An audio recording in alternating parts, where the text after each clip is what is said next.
Technology is that double-edged sword. You know, there's ways in which technology can really help us. I think the issue becomes when we don't take a break from our technology and we feel very tied to it. Resiliency, it's one of my favorite words, and I think it's something that we all want to strive for. And it's not just talking about the issues, it's talking about the strategies that we can use to solve these issues, or to at least be able to build that resilience that we talked about and really stay strong within this profession.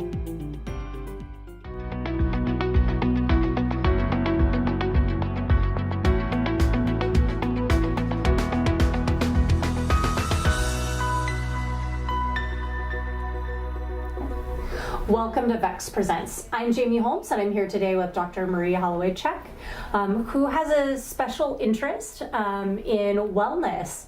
And we interviewed her last year, and we talked about wellness, self-care, and sleep hygiene. Welcome back. Thank you. It's great to be back. I've noticed over the last year there's been a big trend in technology being a part of wellness care. Mm-hmm. So we have yoga in the moment apps, and we've even got talk and text therapy apps. How do you think that's impacting wellness? Yeah, that's a great question. You know, technology is that double-edged sword. You know, there's ways in which technology can really help us in the form of apps and other programs, and even just staying connected to other people. Social connection is such an important part of our wellness.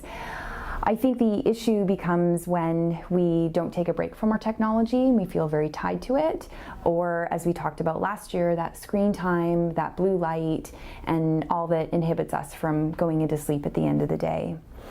That said, there are some amazing ways to use technology, and you've mentioned a few of them. I think some of the favorite apps for me are those related to mindfulness and meditation. So there is an app called Headspace, and Headspace is fantastic. There's so many great resources on there that help to explain mindfulness and meditation. And then there's a 10-day free trial where you can do 10 for 10, which is 10 days of meditation for 10 minutes a day. And there's great videos. It talks you through, you know, the process and learning for those of us who are new to meditation and haven't practiced before. So that's something great. There's other wonderful meditation programs as well, or applications. Another one being Calm. They have an intro program called 7 Days of Calm.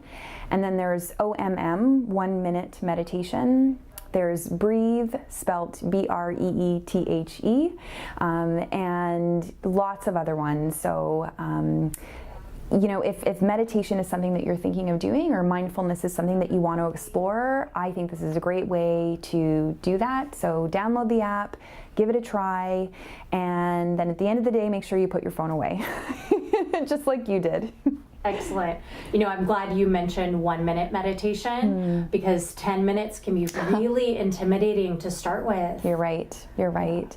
Even just, you know, we talked about it before, starting with 1 breath or 2 breaths. You know, it doesn't have to be a long endeavor. And for those of us who are really busy and don't have a lot of time, or don't have 10 minutes, or think, just as you said, 10 minutes is just way too long to sit still for, yeah, start with 1 minute and you'll still see the benefit of that.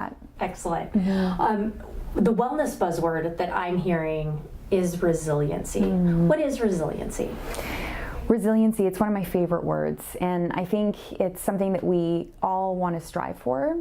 When we use the term resilience, we're really referring to a quality that allows a person to bounce back after hardship. So some people will refer to it as the idea of being bent but not broken.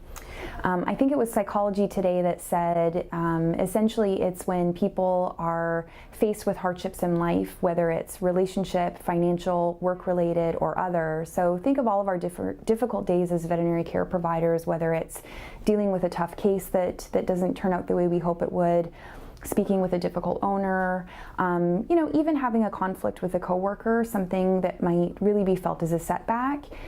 And instead of, crumbling under that and just feeling like, you just can't keep going on, that resilience or resiliency is a quality that allows us to really move forward from those episodes, and doing so in a way where we feel stronger than we did before.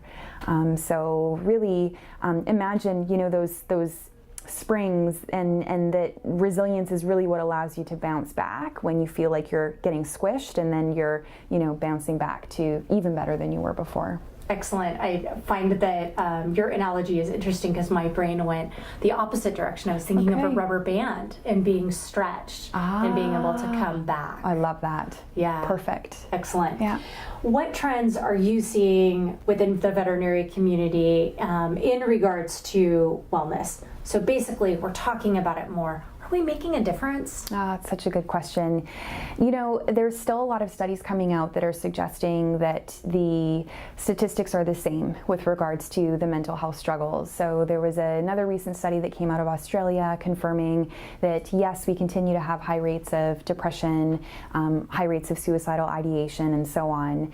And so sadly, I don't think statistically we've made quite a dent. I think we've even heard stories in the media recently as well about sadly, veterinarians and veterinary care providers who died by suicide. That said, the good news is there's this increased awareness of what the issues are. So I think what we learned a few years ago with a large AVMA study is that there has been a very large stigma in the veterinary profession when it comes to mental health, a real unwillingness to talk about it.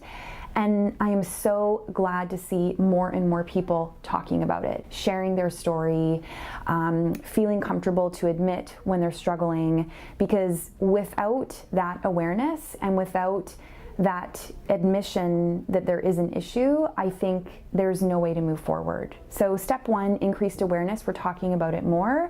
The next shift that I'm seeing is that there's more wellness initiatives being offered targeted to veterinary care providers. So we're seeing a lot more conferences, large conferences like VECCS, that are offering wellness-related lectures and wellness-related workshops around self-care and even conflict resolution amongst the team, coping with shift work and on-call, setting boundaries, saying no, there's so many more things that we're talking about.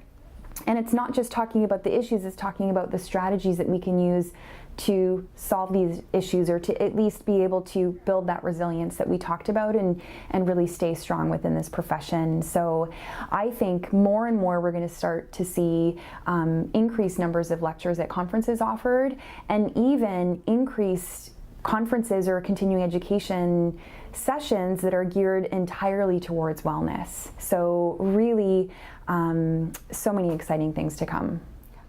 Thank you so much for coming in and talking with us again about wellness and resiliency. And we're going to keep talking, and we'll hope to see you back next year. And we'll have another conversation, and we'll find out how we've progressed and what's out there next year. Sounds great, Jamie. Thank you so much. Thanks.